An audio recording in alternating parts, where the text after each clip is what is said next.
que lean, para ver el bolonqui que tenemos en este país y cómo vamos solucionando las cosas. ¿Cuál es salió hoy un artículo que creo que es en el Diario de la Nación, si no se los mando como hago siempre, de Beatriz Sarlo haciendo un comentario acerca del embarazo de la primera dama, digamos. Entonces, me gustaría que lo leyeran, porque ustedes saben quién es. Cuando termine, ¿alguien puede ponerlo de parar la grabación que ella sabe manejar? La grabación sí. Para que cuando ella no lo vaya a cerrar y si no se va a borrar. Sí, yo te cierro todo y te hago delete. Vos quedate tranquilo. Entonces perdemos todo, porque esto es lo emocionante que tiene esto. Después quedamos todos colgados en la nube. ¿Vieron que esto pasa? Bueno, me interesa que lo lean para que vean. Una persona que tiene que ver con el tema de la sociología, es una de las pensadoras. Ay. Y acá te quiero ver. Cierre nada más, deje como... Sí, dejo todo como si la vida te sonriera. Sí. Gracias. De nada. Todo esto, después podemos hacer una aquelarre, porque es maravilloso. Después podemos hacer una película nosotros solos. Bueno, les comento, me interesa que lo lean para ver. Beatriz Sarlo, ustedes saben, deben haber leído algo de ella, y si no lo leerán durante la carrera, es una de las intelectuales más importantes que tiene el país, ¿no? Desde la perspectiva de los análisis que ha hecho desde toda su carrera. Me interesa que lean ese artículo, porque es un artículo, digamos, que luego vamos a comentar desde la perspectiva de las representaciones que ese artículo genera en un momento después de lo ocurrido en el país con las PASO, que no es un tema menor. Voy a volver al texto de Todorov, porque quiero comentarles solo esto que voy a leerles, y después vamos a seguir con el tema de ciudades, como habíamos arrancado el otro día, y con el tema de Grecia y Roma, para que sigamos esa relación, digamos, histórica, y ver también el tema de las representaciones. Hubo una palabra que yo dije el otro día, que quiero que les quede clara, que la voy a escribir acá, que era bios políticos. Así después volvemos a este tema en Grecia, bios políticos. ¿No? Y era esta cuestión que habíamos comentado, que tenía que ver con la segunda vida que uno obtenía si se dedicaba al tema de lo político o de lo público. Pero primero quiero cerrar esto de Todorov para que después ustedes lean atentamente el texto. El texto ustedes saben que se refiere al muro de Berlín y a la caída del muro de Berlín, es decir, qué representación importante desde el mundo de lo político y de lo occidental, la caída del muro de Berlín representa en qué cosas, ¿no? Y entonces él hace todo un recorrido de todos los muros que uno puede conocer. Habla de la Gran Muralla China, habla de un muro increíble que es el muro que los israelíes han hecho con respecto a los palestinos, la significancia de ese muro con respecto a que el palestino en su propia tierra pasa a ser un ocupa de esa tierra, y entonces ahí hay todo un tema de representación con respecto al ciudadano.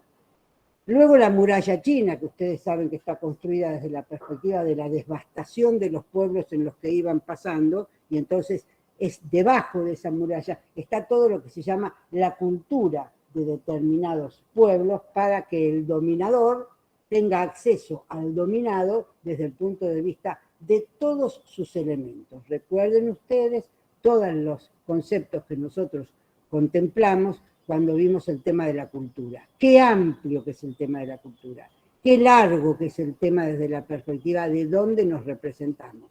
Me instalo aquí para dar 2 o 3 datos, así como les digo los de Sarlo, para que lean.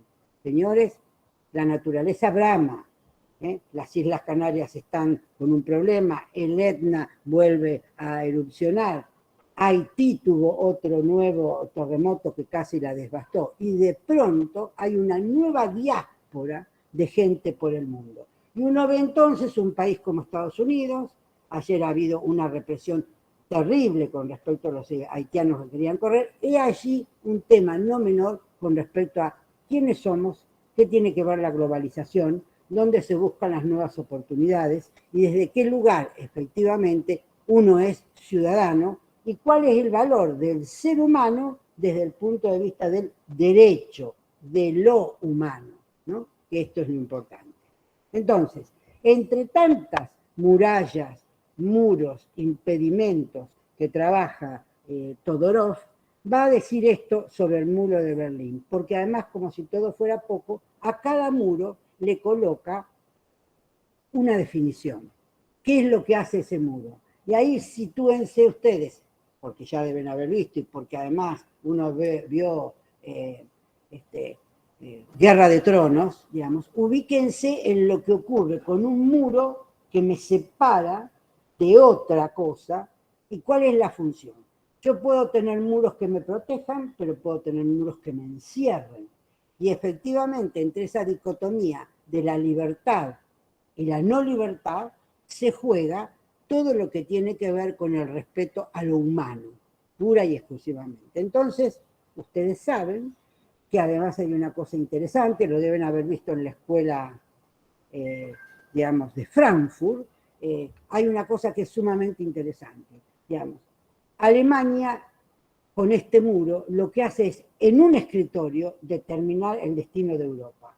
Pero no es Alemania la que lo hace, sino los pueblos, digamos, perdón, los gobiernos y las fuerzas que ganaron la guerra, ¿sí? Los aliados, bueno, ahí vienen un montón de cosas históricas que nos pueden interesar para algunas cosas, pero acá, en este momento, nos interesa para ver que en un escritorio, que en un planiferio desplegado desde la perspectiva de la proyección Mercator, sin darse cuenta que esto se da vuelta así, como yo siempre digo, efectivamente, ¿qué hacen? Conviene, por una cuestión de quiénes son los que ganaron, que este espacio ganado tenga vencedores y vencidos. Y estos vencedores y vencidos se ven a través de un muro. Yo me quedo con esta parte y vos te quedás con esta parte. Y entre esta y esta negociamos un montón de otras cuestiones. Entonces, lo interesante de esto es que efectivamente, fíjense ustedes, lo que tiene que ver con lo que representa el espíritu de un país para el avance de ese país. Cuando Alemania pierde la guerra, paga los costos de la guerra y los costes de la guerra. Es decir, los costos de lo que se había estropeado y los costes de un crédito que Estados Unidos, gentilmente, como ocurre siempre en la humanidad, que nos condiciona, le da a Alemania para que suba. ¿Cuál es el problema con Alemania? Alemania nunca paró de construirse como la potencia que efectivamente es en Comunidad Europea. Si ustedes quieren escuchar un poco de lo que está ocurriendo en Alemania, que en Alemania está ocurriendo lo mismo que ocurrió en la Argentina y lo mismo que ocurrió en Canadá, esta cuestión de estas elecciones que de algún momento posicionan a los partidos, que siempre son duetos, digamos, dicotómicos, son conservadores o liberales, y después aparece algún otro partido que tiene que ver con una centro-izquierda y algún otro partido que tiene que ver con el tema de lo verde, del medio ambiente, porque, señores, increíblemente, ha sonado la hora del planeta. Y el planeta está avisando que está un poquito cansado de nosotros. Entonces, si no se rebobina eso, esto va a ser muy embromado. Entonces, Alemania divide a esta ciudad, que era sumamente importante. Si ustedes recuerdan y ven, ya les dije el otro día, vean Babylon Berlín para ver qué es el foco de cultura que tiene Berlín desde esa perspectiva, para ver que lo que era la ciudad cultural por excelencia termina siendo una ciudad quebrada por esta división. Entonces dice Todorov, cuando cae ese muro, después de infinidad de tiempo, el muro de Berlín pertenecía a una categoría menos frecuente de todas las que he anunciado y que ustedes leerán cuando se inspiren. Así como la mayor parte de los muros tienen como objetivo impedir que los extranjeros accedan a nuestro territorio, recuerden Trump y el muro de México, digamos, no ha pasado tanto tiempo para que la humanidad aprenda y la humanidad no aprendió, seguimos teniendo el viejo esquema de taponar para que el otro no ingrese, ¿no? El de los extranjeros, como objetivo impedir que los extranjeros accedan a nuestro territorio, el de Berlín, por el contrario, pretendía impedir que los habitantes del país pudieran salir. Miren qué cosa increíble, ¿no? No me importa que vos quieras entrar, lo que yo no quiero es que vos puedas salir. ¿Por qué? Porque pocos querrían entrar. Entonces estaba salvaguardada esa distancia y esa preocupación, ¿no? No servía para proteger a las personas, sino para encerrarlas. La imagen simbólica que corresponde a esta función no es la de la fortaleza, sino la de la prisión. Miren cómo vamos cambiando el nivel de representación. En el medioevo, el castillo me protegía con ese puente elevadizo y con esos muros de la invasión. Acá no. Acá este muro se transforma efectivamente no en la posibilidad de salvaguarda, sino en la prisión que me contiene. El muro de cemento no está más que la parte visible de lo que se llamó el tolón de acero, que no era menos impermeable por el hecho de no ser del ladrillo, ¿no? Entonces, y después pasa él a referir qué pasaba cuando él vivió en Bulgaria. Les recomiendo que lean este texto, porque además es un texto corto, sintético, que les va a permitir a ustedes determinar otra cosa que también es maravillosa. Cómo en menos de 10 páginas alguien cuenta cuáles son los impedimentos y las murallas y los muros que existen en todo el mundo. Es de una síntesis descriptiva del sistema de opresión perfecto. Síntesis, sistema, opresión. Si hay opresión, no hay libertad. Sigo en la dicotomía. Y si hay un sistema, hay un conjunto de elementos que se relacionan entre sí. ¿Cuáles? Los países que implementan el tema de la muralla, del muro, para dividir, para cooptar o para expeler. Si yo tengo un muro como el de México, que nunca terminó de hacerse, por suerte, y no puedo ingresar, esto también implica que tengo un mecanismo de expulsión que es mucho más sencillo que el otro. ¿Está claro? Bien. Hasta ahí alguna cuestión, no lo leyeron el texto, ¿no es cierto? Bueno, léanlo. Bueno, léanlo. Traten de leerlo porque es un texto importante para que ustedes tengan cómo funciona esa escuela que para nosotros es tan importante y porque además es la escuela que culturalmente nos da una tipología, una escuela culturológica. Ahora me di cuenta solo. En una cuestión culturológica nos dice cómo son las sociedades que devienen y que vienen, digamos, cómo son las sociedades que estuvieron y las que van a venir. Y allí está, para cuando veamos el tema de Edad Media, rápidamente, el tema de la cultura textualizada, que para nosotros es importante tenerla desde el punto de vista del libro sagrado. Pero volviendo a lo que habíamos visto el otro día, quiero que nos queden algunas cuestiones que tienen que ver con esto de lo privado y de lo público, lo que habíamos visto de quién era el que funcionaba desde esa perspectiva, la noción de Dios politikos, porque aquel que accedía a la vida de lo político tenía la oportunidad de tener una doble vida.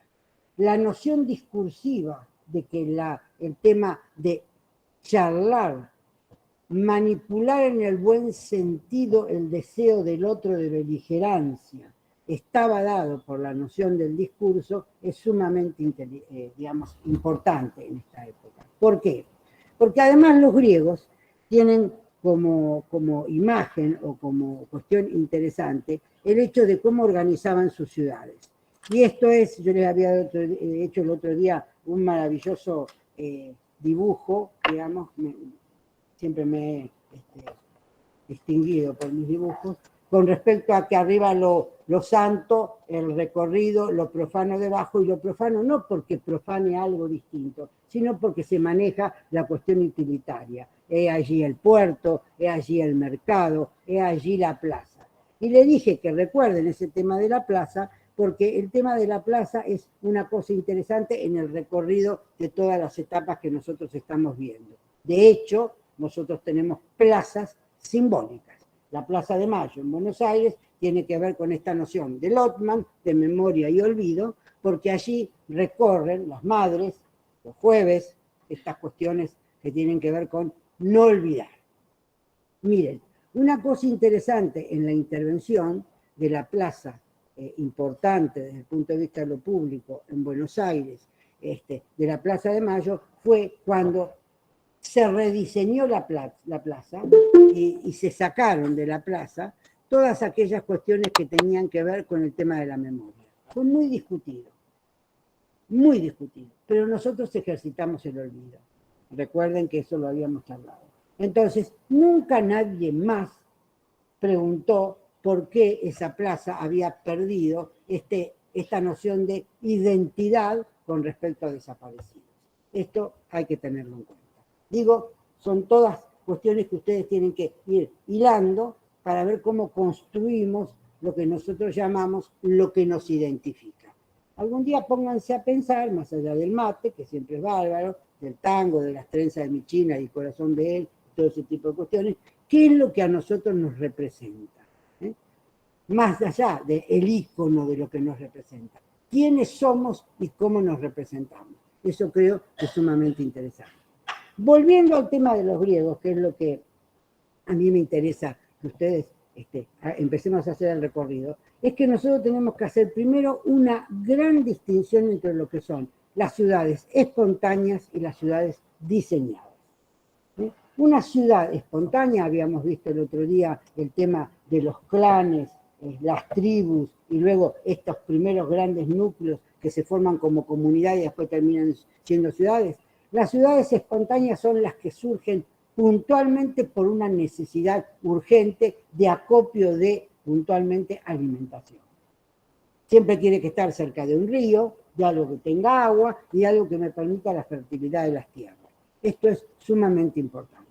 Entonces, esta ciudad espontánea, digamos, surge por necesidad. La ciudad diseñada surge, en todo caso, por una cuestión de estrategia urbanística, que ya es una estrategia urbanística, efectivamente, porque el urbanismo nace prácticamente, más que con Grecia, con Roma, en esta cuestión de delimitar espacios, y esto es lo que a nosotros nos permite, de alguna manera, determinar lo que somos hoy. La primer gran planificación del espacio tuvo que ver con las nociones rectilíneas para hacer la siembra. Eso es sumamente interesante. Para sembrar, este territorio tenía que tener una distribución determinada. Si no, no me permitía que esto funcionara. Y esta disposición rectilínea funciona a lo largo de toda la historia de la construcción de ciudades. Esto es sumamente importante. Luego de esta distribución rectilínea viene la distribución de parrillas, es decir, una cosa sobre otra, para aprovechar al máximo, generalmente, en estas ciudades espontáneas, la aridez del lugar. Grecia es un lugar maravilloso, pero tiene un problema enorme, orográfico, porque es un lugar, digamos, que tiene un clima maravilloso, un mar maravilloso, pero una aridez maravillosa. Es decir, tiene muchas montañas, tiene muchas rocas, y eso hace que ese medio, digamos, tuviera un problema de subsistencia, ¿no? Que no era menor. Entonces, había que ubicar y organizar estos espacios de alguna manera para que dieran la mejor cantidad de cosecha posible. Eso desde algún lugar. Luego, los que los griegos tuvieron es una relación con la naturaleza, teniendo en cuenta un concepto fundamental, que no lo tuvieron los romanos, que fue el concepto de lo finito. Es decir, el tema era acompañar a la naturaleza y no estorbarla. La idea era que todas las cosas debían tener un tamaño definido para que pudiera ser comprensible y realizable.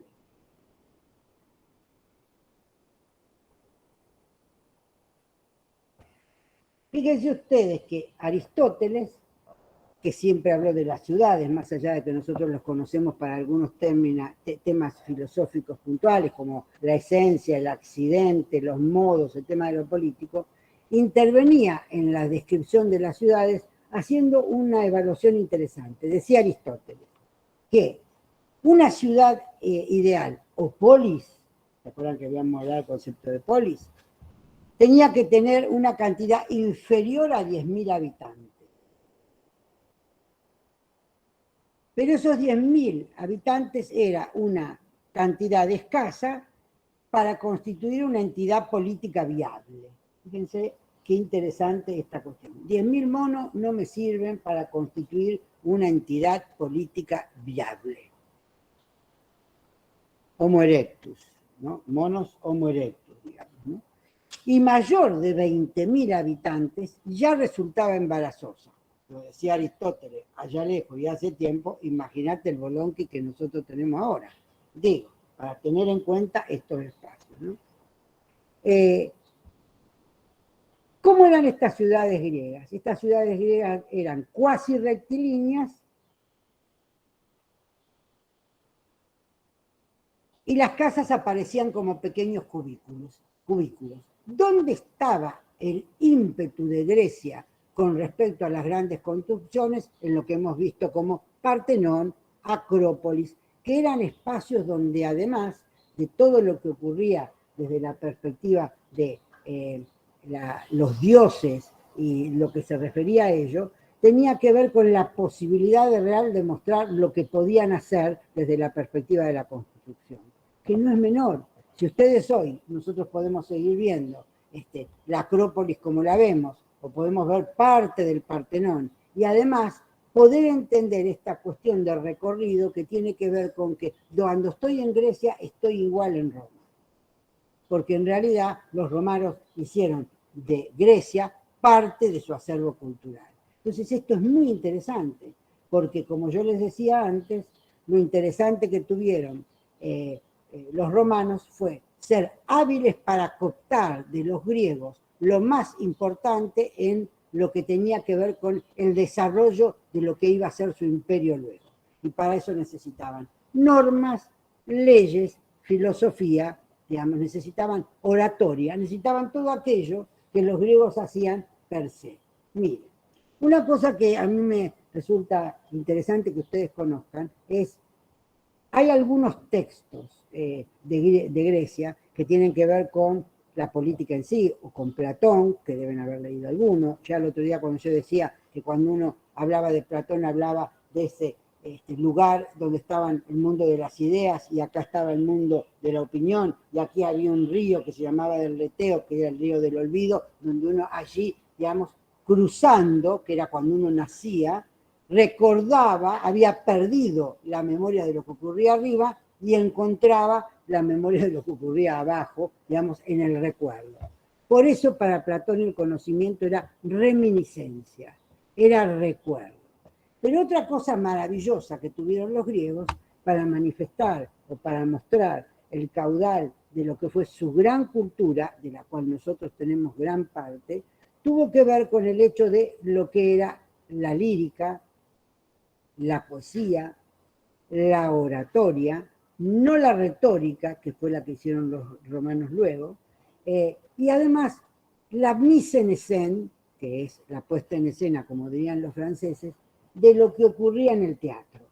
El teatro, con un semicírculo como el que tenemos en la Avenida Belgrano, tenía una cosa maravillosa, que tenía una construcción fantástica porque era semicírculo, agua, porque el agua es transmisora de la voz, entonces si yo estoy así, el que está hablando acá abajo, lo mismo. ¿Y qué tenían? Era maravilloso porque en el teatro griego no se podía ofender, y ya se los expliqué, el tema de los gobernantes, porque los gobernantes podían determinar que a uno le pasara algo si los ofendían. Entonces usaban esas plataformas que se llamaban coturno, que estaban arriba, digamos, de ellos, y ellos hacían toda la obra. Obviamente, pocas mujeres en el chiste, ya se sabe.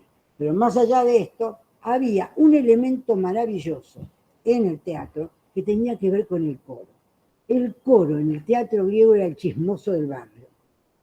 Los actores estaban hablando acá y el coro decía, ojo, que mira que este tiene que ver con esta otra, y entonces te va a decir esto otro. El coro era maravilloso por eso, porque era el que contaba el otro argumento, mientras los actores planteaban el argumento que la obra quería decir. Esto es sumamente interesante, porque en realidad luego el coro quedó circunscripto, digamos, a la ópera, a los coros como los conocemos ahora, digamos, a los acompañamientos a los protagonistas. Fíjense ustedes que cuando uno escucha una ópera y escucha un gran coro, efectivamente el coro replica algo de lo que ese personaje está viviendo o está sufriendo, de modo tal de dejarlo como replicando en toda la obra. Comento esto porque nosotros creemos que nos sentamos a ver algunas cosas ahora y que las creamos nosotros, y en realidad no fue así. Esto viene de allá el semicírculo, viene de allá el tema de gradas, viene el tema del respeto al suelo, de la noción del coro, de cómo me disfrazo, de la noción de la máscara. El teatro griego tiene dos máscaras que ustedes pueden ver como ícono fantástico, porque la tragicomedia es una noción de vida. Uno en la vida tiene momentos trágicos y momentos felices, pero la felicidad la construye en una hilvanación de momentos felices que a uno le permiten continuar con lo que es la vida misma. Entonces, me parece interesante que ustedes tengan estas cosas en cuenta, porque en realidad, si ustedes nos miramos, nosotros hoy, nosotros tenemos una distribución que tiene que ver con estas nociones rectilíneas, con un espacio para cada cosa, dentro de la institución un espacio para cada cosa. Después les voy a mandar un pequeño texto de Aristóteles donde comenta todas estas cosas, y un lugar para cada cosa de la que tenemos que hacer. Se juega acá, se reza acá, se come acá, se negocia acá, se habla acá, se discute acá, y entonces tengo una noción de ágora. Esa noción de ágora es, discutamos lo que querramos, pero discutamos acá. Esto no se lleva a otro lado. No se lleva a otro lado, ¿por qué? Pura y exclusivamente porque la noción de responsabilidad o de quién efectivamente va a participar de la vida pública no somos todos. Serán algunos los que tienen la posibilidad de ser efectivamente los que resuelvan su cuestión económica y resuelvan su vida privada.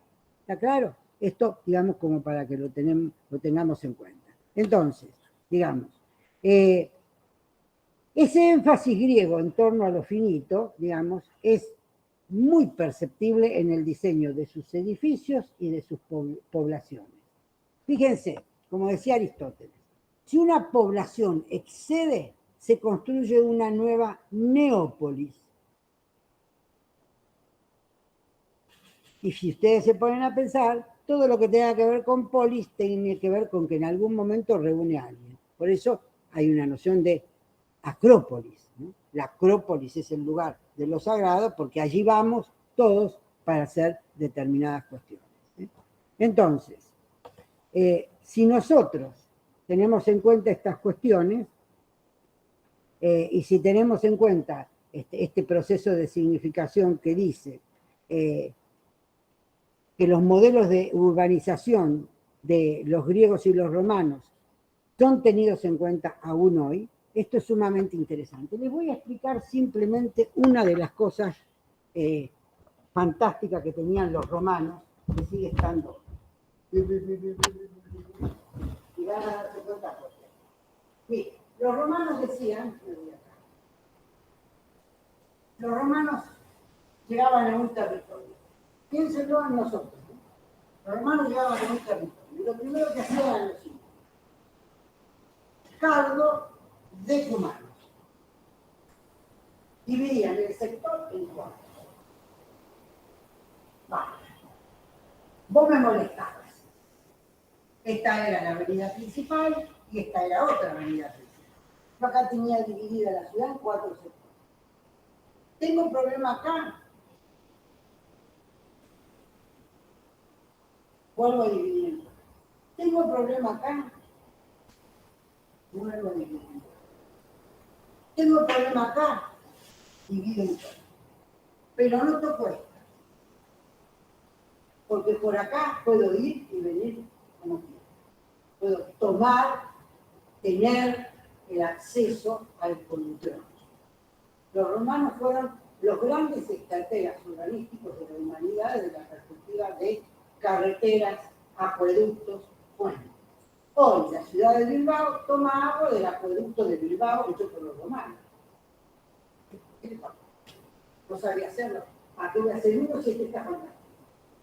Entonces, en esta cuestión, luego aparece lo que nosotros conocemos hoy como manzana. Y eso es mucho más adelante.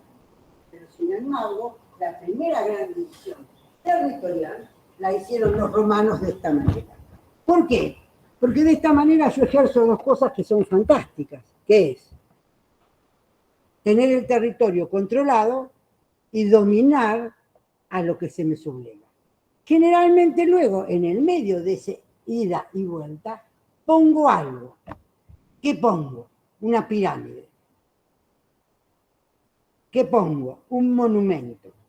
¿Dónde lo puedo poner? En ese medio, pero también en todos los medios que organice de los cuartos que he puesto en cada uno de los lugares, y entonces empiezo a trabajar con otras nociones.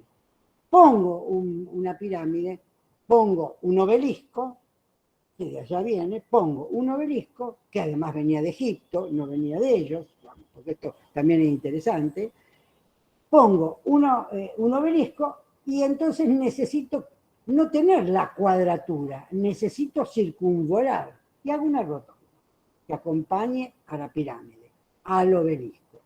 Y empiezo a desarrollar un sistema urbanístico que se desarrolla en todas las ciudades hispanas, porque España, tierra de conejos, fue una de las partes dominadas por los romanos. Entonces, la construcción de esas ciudades tienen que ver con esto. A uno le parece que todo esto no sirve para nada, porque uno dice, ¿y a mí qué me importa? Y Rosario es una ciudad rectilínea. La Plata es una ciudad de diagonales. Si nosotros tenemos que ver el elemento geométrico pesando sobre la noción urbanística, hay algunas cuestiones que no son menores desde esa perspectiva. Es decir, desde qué lugar nosotros replicamos modelos que efectivamente parecieran han dado resultado con respecto a enriquecer o tener mejor accesibilidad a la cuestión, digamos, de los lugares que quiero sostener. Les voy a decir una cosa. También es importante que en esta distribución hay, en un momento determinado de la historia, quien determina que yo puedo, de alguna manera, tener en algún lugar a la gente creyendo que está trabajando sin ningún inconveniente y libremente,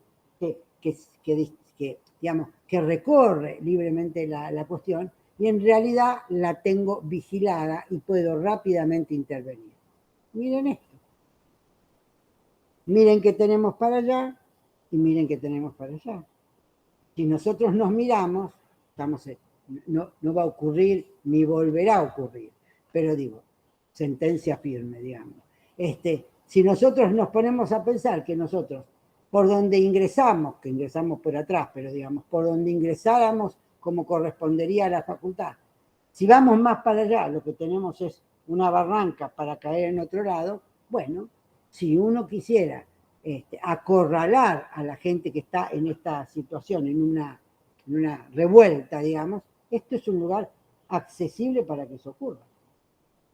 Porque efectivamente no tendrían nada más ni nada menos que venir caminando hacia la situación de que uno no sabe para dónde ir. Fíjense que las estrategias de cómo se arman los recorridos de los lugares donde está la gente o donde hay poblaciones tienen mucho que ver con los circuitos de dominación, ¿no? Digamos, siempre yo tengo, o por lo menos me llama poderosamente la atención, ustedes lo deben haber escuchado, nosotros lo vivimos en ese momento, el tema de las Torres Gemelas. Las Torres Gemelas fueron armadas en un tamaño fantástico, con algo que ningún edificio, y para eso estaban los arquitectos japoneses que son fantásticos, ningún edificio tenía hierro en su estructura. Hay que ser muy hábil para saber cómo está construido ese edificio para poder destruirlo, porque por fuera no pasaba nada de eso. Sin embargo, ciertas combinaciones de combustible y fuego hicieron, digamos, que efectivamente se derritiera el edificio. Es casi impensable. Entonces, cuando uno ve en estas grandes confrontaciones, digamos, de la historia de atrás, esta idea extraña, piensen ustedes en qué maravillosa mente maquiavélica, estoy usando el nombre de alguien que estuvo más adelante para mirar un fenómeno que estuvo atrás, de el caballo de Troya. Si uno piensa en el caballo de Troya, bueno, cualquier otra estrategia que uno piense tiene que ver con estas cuestiones. Lo que sí es cierto es que en la historia de la humanidad, todo lo que tenga que ver con torturas y maltrato entre nosotros ha sido siempre superado. Se ha tenido lo viejo y se ha superado la forma. Entonces, esto es una cosa para que también nosotros nos pensemos. Bueno, digamos, si nosotros decimos que los griegos aplicaron la noción de lo finito y esta noción que tiene que ver con estar en contacto con la naturaleza, llevarse bien con la naturaleza, no agredir a la naturaleza, los romanos aplicaron, en cambio, la noción del módulo. El módulo que es esta cuestión que yo puedo acomodar en los lugares que yo quiero, ¿no? Digamos, puedo hacer este módulo, agregar este otro módulo. En realidad son los romanos los que empiezan a pensar en ciudades diseñadas desde la perspectiva, digamos, de lo que me está pasando con la necesidad de utilizar el medio que tengo, ¿no? Entonces, si uno se pone a pensar en esta noción de módulo y en esta noción de trama, digamos, lo que hacen los romanos es tener un trazado de calles que obedecen a la necesidad siempre del gobierno militar. Estas calles tienen que estar despejadas. Por eso el Cardo y el Decumanus, ¿no? Uno inmediatamente podía tener acceso, y ustedes si ven algunas películas donde uno ve las cuadrigas romanas, miren qué cosa interesante desde la perspectiva de la representación. Un edificio cualquiera en el mundo que quiera marcar la noción de orden, la noción de estrategia, tiene en su frente una cuadriga. Es decir, una carroza que tiene 4 caballos y alguien que la dirige. Porque eso es una noción que tiene que ver con las grandes carreras romanas, que eran a la larga carreras militares. Entonces, esta noción importante desde la perspectiva de quién es el que está arriba, dónde va ese grupo de caballos, cuál es la idea que tiene de norte en el lugar que esté para mostrarse, tiene que ver con la noción de cuadriga.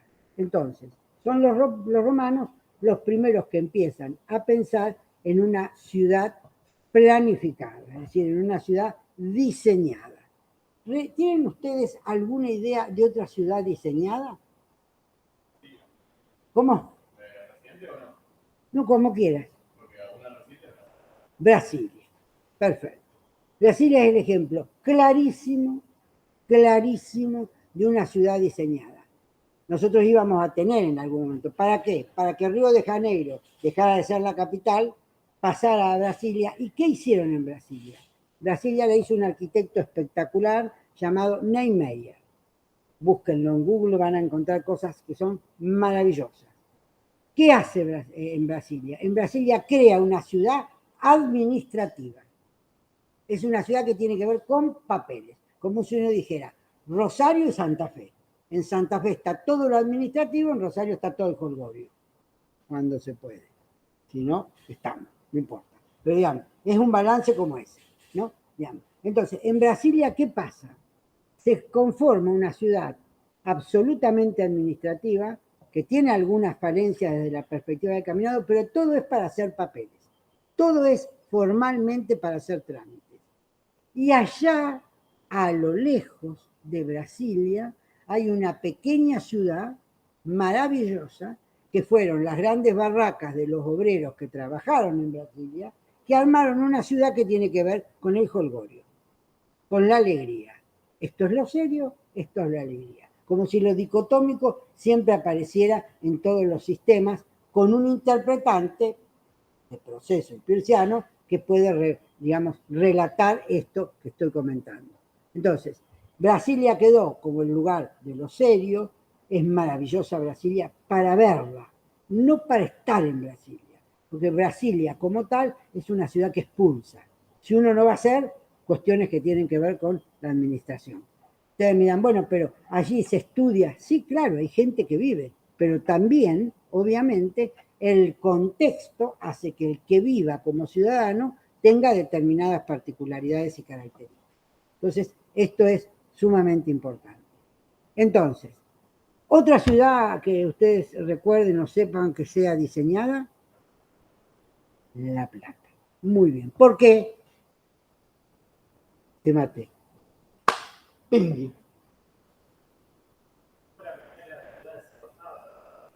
¿Está bien? Sí, pero ¿por qué es diseñada? Bien. ¿De quién? De la provincia de Buenos Aires. Entonces, donde hay papeles hay orden. Donde está el jolgorio hay otras cosas. Miren, no me voy a olvidar nunca, nosotros trabajamos con un texto de Marshall Berman. Yo no sé si les conté la anécdota, se las cuento rápidamente. Marshall Berman vino hace muchísimos años a la Argentina a dar una conferencia y pidió en ese momento que lo llevaran a recorrer la ciudad.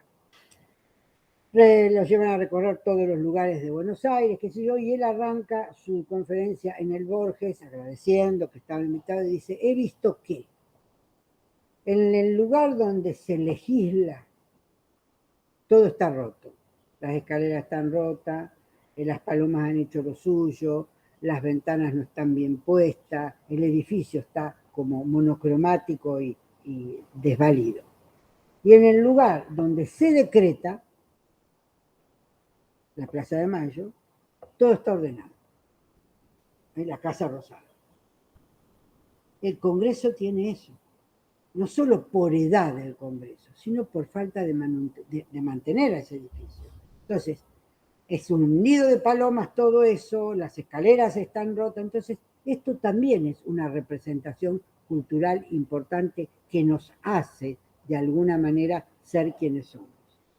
Ténganlo en cuenta, cuando ustedes lleguen a un lugar, ya con ojo de mirar otra cosa, fíjense en cómo está armado ese espacio en el que ustedes llegan por primera vez. Digamos. Ese primer impacto, esa primera representación, tiene que ver con una definición. ¿Estamos? Bien, sigamos. Habíamos hablado del Claudio y del Decumanos, que quiero que le queden claros. El corazón comercial de Roma, así como habíamos hablado en Grecia del Ágora, de la Acrópolis, el corazón comercial de Roma fue el Foro Republicano. Es una denominación que nosotros, yo les voy dando todas las denominaciones que nosotros seguimos teniendo, ¿no? El Foro Republicano, que era un edificio modular, pero ostentoso. Luego estaba la Casa de Reunión del Senado y luego estaba el Foro Imperial. Ese Foro Imperial, ¿qué tenía? Tenía plazas que eran cuadradas, rectangulares y semicirculares. Estamos hablando ya, parece. Bueno. ¿En qué basó el Imperio Romano su fuerza? Y esto es interesante porque también nos llega hasta nosotros. La fuerza del Imperio Romano estuvo basada en su administración financiera. Los romanos establecieron los impuestos,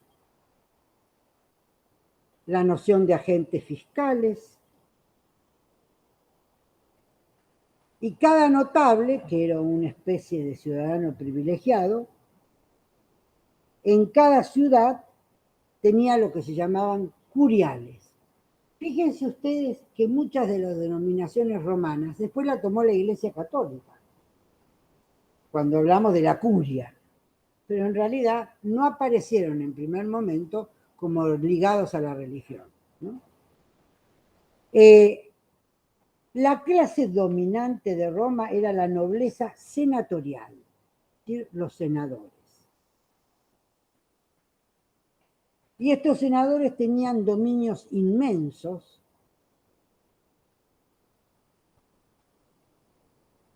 que eran pequeños mundos que se bastaban a sí mismos,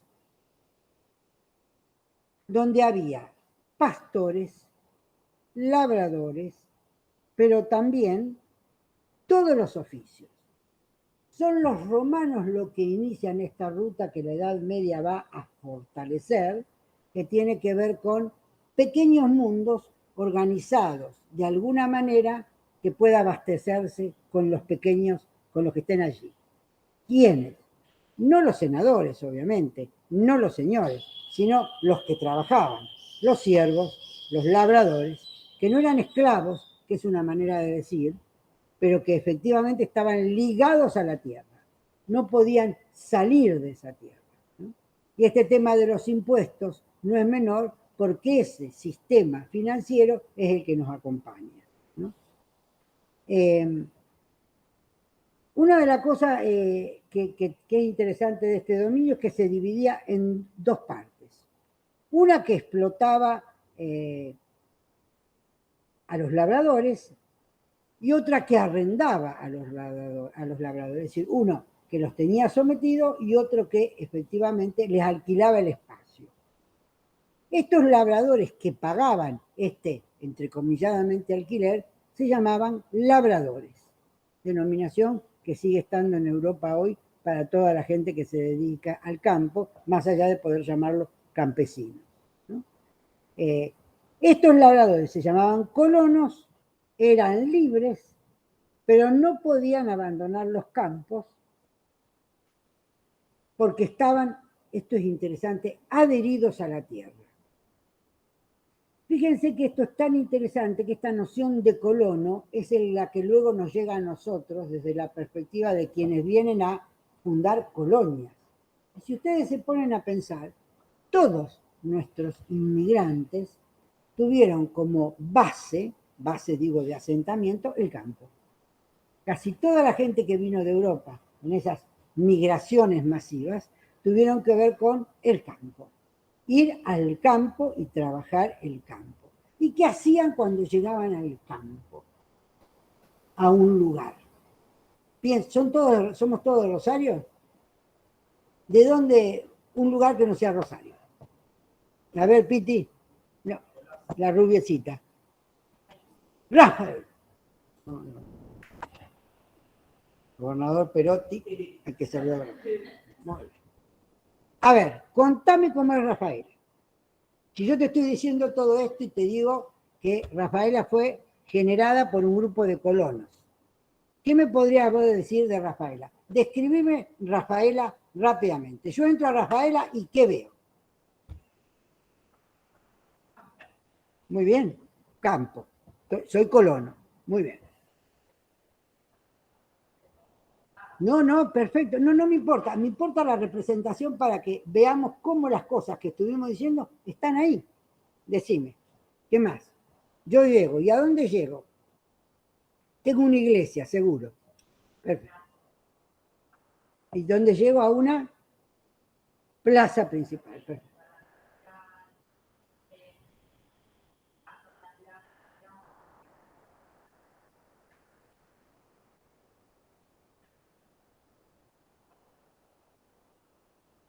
Perfecto. ¿Son diagonales o son parrillas? O paralelas, como quieras llamarlo. O rectilíneas, como quieras llamarlo.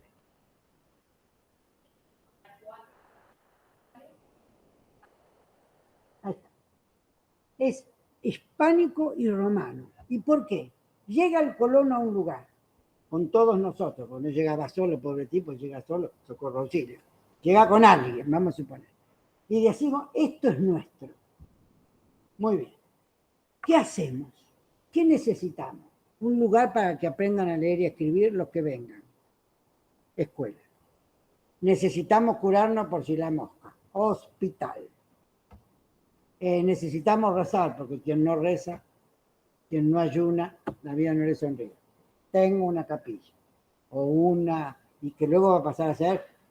Y esa capilla que inició esto, cubre todos los regímenes luego de todas las otras designaciones hasta llegar a ser una catedral. Porque para ser catedral tuvo que ser iglesia. Primero capilla, después iglesia, después basílica, después catedral. La catedral es un elemento fantástico de la perspectiva de quién son, ¿no? No todas las ciudades de Santa Fe tienen catedrales. ¿Está claro? ¿Qué otra cosa tiene esa plaza? Tengo cerca de allí un juez de paz. Tengo la casa de la curia. Bueno, perfecto. Otro lugar, de otro lugar que no sea Rafaela, ya lo saludamos a Perotti y todo, ya, besito a Perotti. ¿De qué otro lugar son? San Nicolás, me dijeron por ahí. Bueno, muy bien. Cuénteme que ese santo, que tiene tantos santos ahora.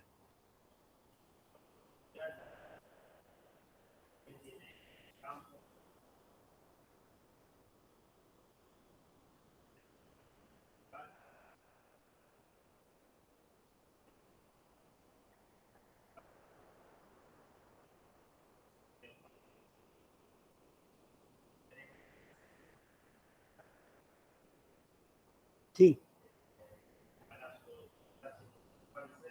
Bien. No, digo, lo que, sí, ya voy, no. Yo lo que quiero que ustedes vean es que esto que yo estoy diciendo, ustedes lo tienen sin saberlo a lo mejor, no necesariamente, pero digo, cómo se sostiene esta distribución fantástica de aquellas primeras ciudades y cómo la distribución de los lugares tiene que ver con esto, ¿no es cierto? ¿Dónde acumulo y dónde despojo? ¿Dónde coloco y dónde saco? No puedo tener todo desparramado cuando me estoy organizando, porque si tengo todo desparramado, no hay modo. En cambio, me planto en la plaza, que sirve para muchas cosas, la plaza, y tengo que tener todo más o menos ahí. Rosario tiene eso. Si nosotros vamos a la catedral, ahí tenemos catedral, correo, museo. Pues el museo es, en todo caso, anecdótico, porque eso no fue un museo siempre, fue una casa. Entonces, estas cosas de la distribución alrededor de facilita la vida y la posibilidad de que uno viva en ese lugar. Esto es lo maravilloso. Sí, bueno.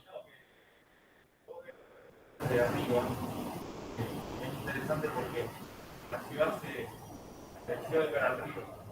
Yo ves el mapa, no es como muchas ciudades que son medio cuadradas, son medio así, sino que es a lo largo del río y en la parte del centro es un poco que no es cuadrada, está todo en punto. Exacto. ¿Por qué será, como dijimos en los primeros momentos que hablábamos de ciudades, por qué será que necesito para hacer un gran emprendimiento, digamos, el tema de un río cerca? Porque en realidad también eso tiene que ver con producción, y tiene que ver, obviamente, con acopio de agua, y tiene que ver, digamos, pero efectivamente, y es más, San Nicolás mira al río, Rosario no miró al río, lo tuvo como puerto al río.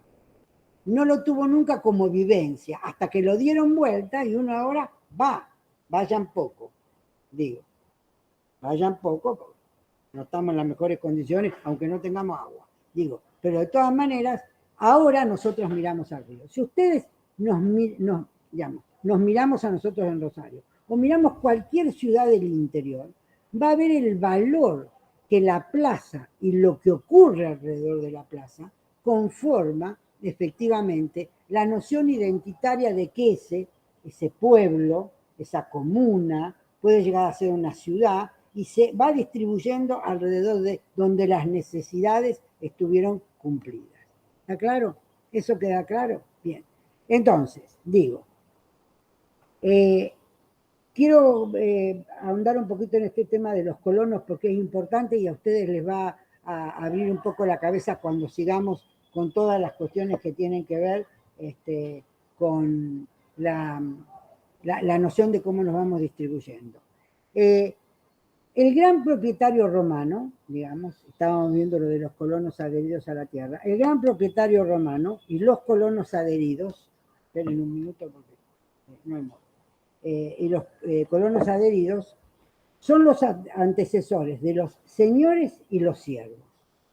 Entonces, esta cuestión que tiene que ver con ese gran propietario romano, senatorial, ¿no?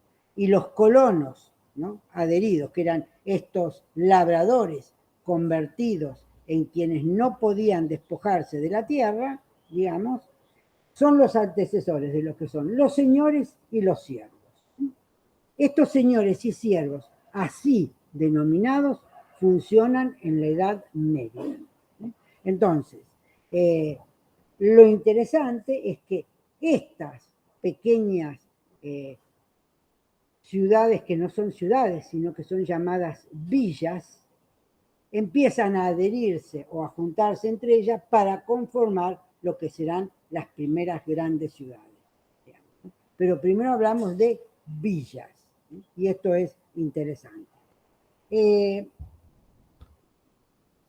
Una cosa que tuvieron los romanos importante, que en la Edad Media después se nota mucho más, es el hecho de que las escuelas, había escuelas por todo el imperio, y las escuelas eran casi universidades.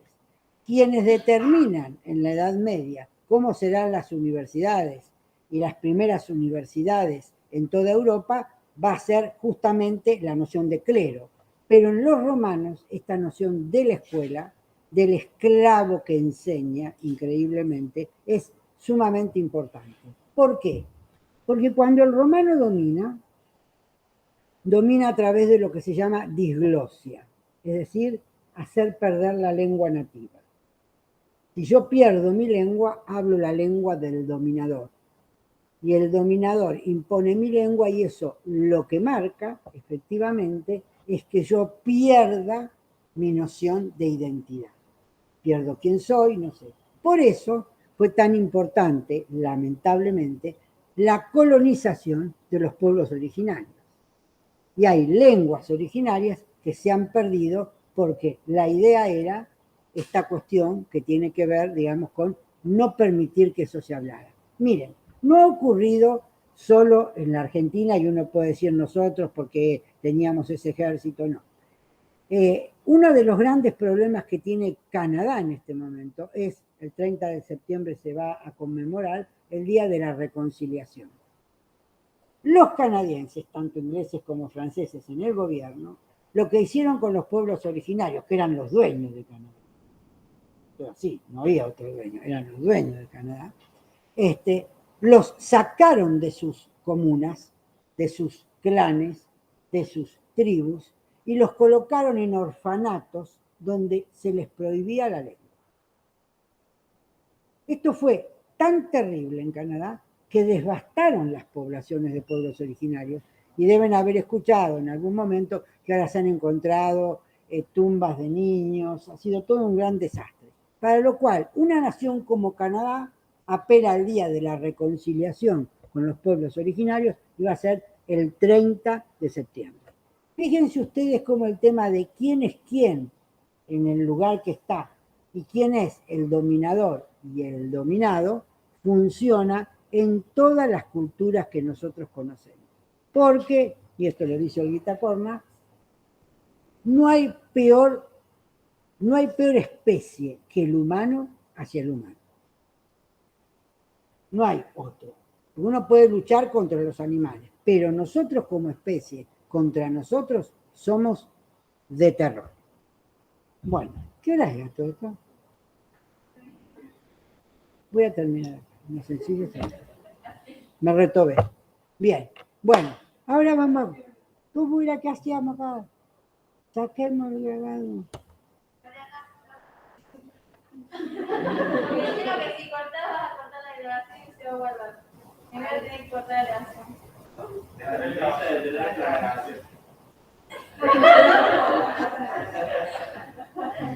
Ya. Llamo de abajo. Yo. No te pongas así.